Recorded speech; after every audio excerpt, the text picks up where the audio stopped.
என்னம்மா நம்ம வீட்டு வாசல்ல ஜீப் சத்தம் கேக்குது? வாங்க.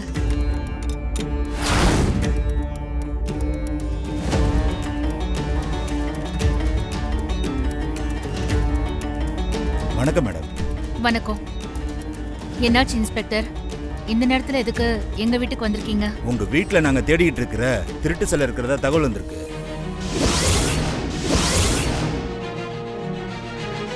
நம்ம வீட்ல திருட்டு சிலையா?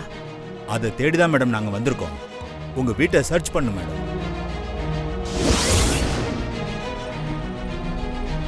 சார், நீங்க தெரிஞ்சுதான் பேசுறீங்களா? நாங்க யாரு எப்பேற்பட்ட குடும்பம்னு உங்களுக்கு தெரியாதா? நாங்க ஏன் சார் சிலையெல்லாம் திருட போறோம்? சார், சாரி, உங்களுக்கு யாரும் தப்பான இன்ஃபர்மேஷன் கொடுத்துருக்காங்க. முதல்ல உங்களுக்கு கம்ப்ளைண்ட் கொடுத்தவங்களை கூப்பிட்டு விசாரிக்க. தெரியும் சார், நீங்க யாரு எப்படிப்பட்டவங்கன்னு எங்களுக்கு தெரியும். ஆனா சர்ச் பண்ண வேண்டியது எங்களோட கடமை. சிலை உங்க வீட்டில தான் இருக்குன்னு எங்களுக்கு தகவல் வந்திருக்கு. ஒரு கன்ஃபர்மேஷனுக்காக தான் வந்திருக்கோம். யாரா இருந்தாலும் செக் பண்ண வேண்டிய சூழ்நிலையில தான் நாங்க இருக்கோம். தயவு செஞ்சு கோஆபரேட் பண்ணுங்க. சார், வாரண்ட் இருக்கா? வாரண்ட் இல்ல சார். ஆனா இந்த கேஸை பொறுத்த வரைக்கும் யார் வீட்டில் வேணாலும் சர்ச் பண்ணலான்னு எங்களுக்கு ஆர்டர் வந்திருக்கு. அதுக்காக யார் வீட்டில் வேணாலும் எப்படி சார் நுழைவீங்க? இங்க பாருங்க மேடம், கொஞ்சம் எடுத்து சொல்லுங்க மேடம். எல்லாரும் கொஞ்சம் அமைதியா இருங்க. அவங்க அவங்களோட வேலையை பார்க்கட்டும். நீங்க போய் சர்ச் பண்ணுங்க. ஆனா சிலை எங்க வீட்ல இல்ல. முதல்ல நாங்க பூஜை அறையில செக் பண்ணிக்கிறோம் மேடம். மேலே போங்க. வாங்க.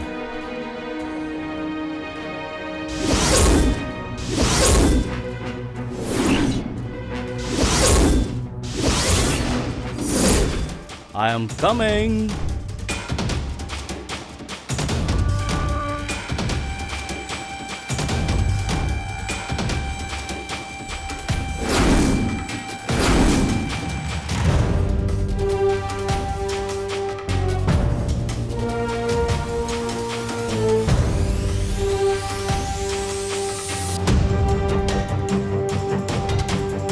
வணக்கம் மேடம். நானே உங்களை பார்க்கணும்னு நினைச்சிட்டு இருந்தேன். உங்ககிட்ட பிளெஸிங் வாங்கணும்னு ரொம்ப ஆசைப்பட்டேன். நான் டியூட்டியில ஜாயின் பண்ணி இதுதான் முதல் கேஸ். உங்க ஆசீர்வாதம் எனக்கு வேணும். நீங்க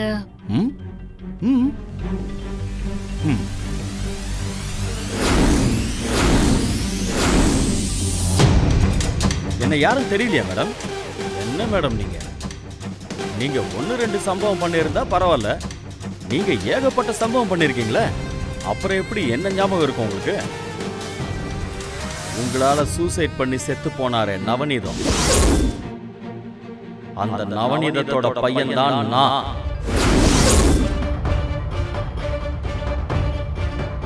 உங்களை பழிவாங்க ஒரு சின்ன சான்ஸ் கிடைக்காதான்னு அலைஞ்சுக்கிட்டு இருந்தேன். டிஎஸ்பி போஸ்டிங் கிடைச்ச நேரமா என்னன்னு தெரியல, முதல் கேஸே உங்களோட தான் வந்திருக்கு. எங்க அப்பாவோட சாவுக்கு பழிவாங்க இப்படி ஒரு நல்ல சந்தர்ப்பத்தை அந்த ஆண்டவன் எனக்கு அமைச்சு கொடுத்துருக்கான். வேற யாராவது பிரச்சனையில சிக்குவாங்கன்னு நினைச்சேன். இப்ப நீங்க சிலை கடத்துற அளவுக்கு வந்து நிக்கிறீங்களா மேடம்? உங்களை சும்மா விடுவேன்னு நினைக்கிறீங்க? சும்மா விடவே மாட்டேன். யோ இன்ஸ்பெக்டர் சார், யார் அதில் சம்மந்தப்பட்டிருக்கா? அவங்களோட மாமா தான் சார். யோ, அப்புறம் என்னையா பார்த்துக்கிட்டு இருக்க? போய் இழுத்துக்கிட்டு வாயா. யாரா இருந்தாலும் பரவாயில்ல. Okay sir.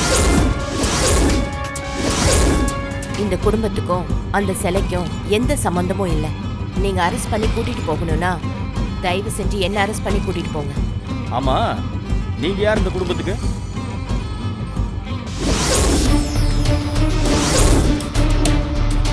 நான் இந்த வீட்டுல வேலை பார்க்கிறேன். இதுக்கு மேல நீங்க என்ன அரெஸ்ட் பண்ணலன்னா நானே நேர பிரஸ் மீடியாக்கெல்லாம் போய் நான் தான் இந்த சிலையை திருடினேன், இவர் வேணும்னே திட்டம் போட்டு அண்ணாமலையோட குடும்பத்தை கைது பண்றாங்க நான் சொல்லிடுவேன்.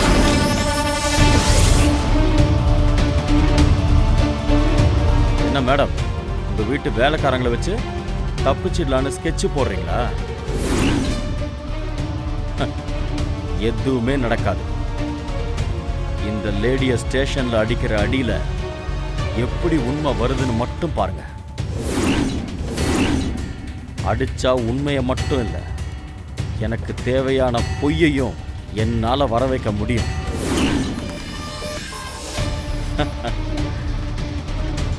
உங்க மொத்த குடும்பத்தையும் நான் என்ன பண்றேன்னு பாருங்க அண்ணாமலை.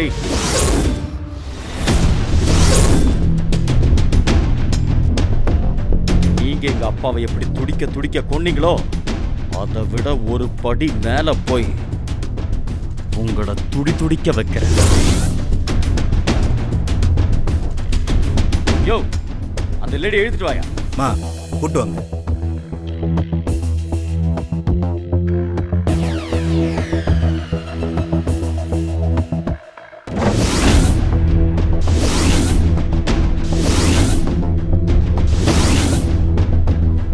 அவங்க ஏன் போய் சொல்லி உங்களுக்காக போலீஸ்ல சரண்டர் ஆகணும்?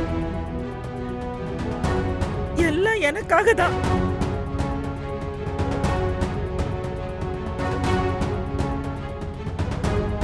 பழகின கொஞ்ச நாளுக்காக நம்ம குடும்பம் அவமானப்படக்கூடாது, என் புருஷன் போலீஸ்ல மாட்டிக்க கூடாதுன்னு அந்த அம்மா பழிய அவங்க மேல போட்டுக்கிட்டாங்க. அவங்களுக்கு இன்னும் யாருமே இல்ல, அதனால அவங்களுக்கு இது பெரிய விஷயமா தெரியல. ஆனா அந்த அம்மா நம்ம குடும்பத்துக்காக பண்ணது பெரிய விஷயம். என்னதான் பெரிய மனசு இருந்தாலும் நல்லவங்களாவே இருந்தாலும் இவ்ளோ பெரிய உதவி எல்லாம் பண்ணணும்னா அவங்களுக்கு எவ்வளவு தூரம் நம்ம குடும்பத்து மேல நல்ல அபிப்பிராயம் இருக்கணும்.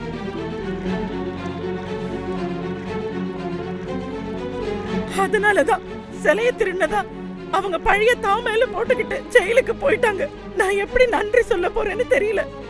காலம் பூரா நன்றி சொன்னாலும் பத்தாது. நம்ம குடும்பத்தோட மானத்தை காப்பாத்த வந்த குல தெய்வம் அவங்க.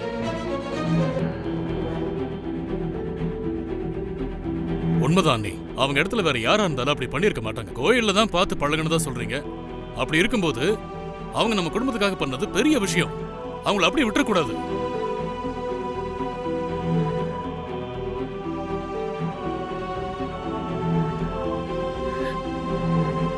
அண்ணாமலை,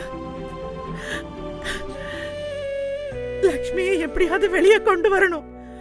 நம்ம குடும்பத்துக்கு அவங்க பண்ண தியாகத்துக்கு நன்றியோட நம்ம நடந்துக்கணும். என்ன நடந்துச்சு, அந்த சிலை எப்படி வந்துச்சு, அது நீதான் கண்டுபிடிச்சு நம்ம குடும்பத்துக்கு வர இருக்கிற அவப்பெயரை தொடச்சு லக்ஷ்மியை வெளியில கொண்டு வர உன்னால மட்டும்தான் முடியும்.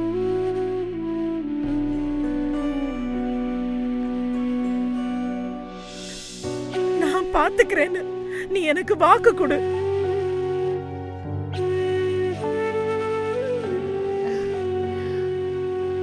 அக்கா, ஒன்னும் ஆகாதுக்கா, தைரியமா இருங்க. நான் இருக்கேன், நான் பாத்துக்கிறேன்.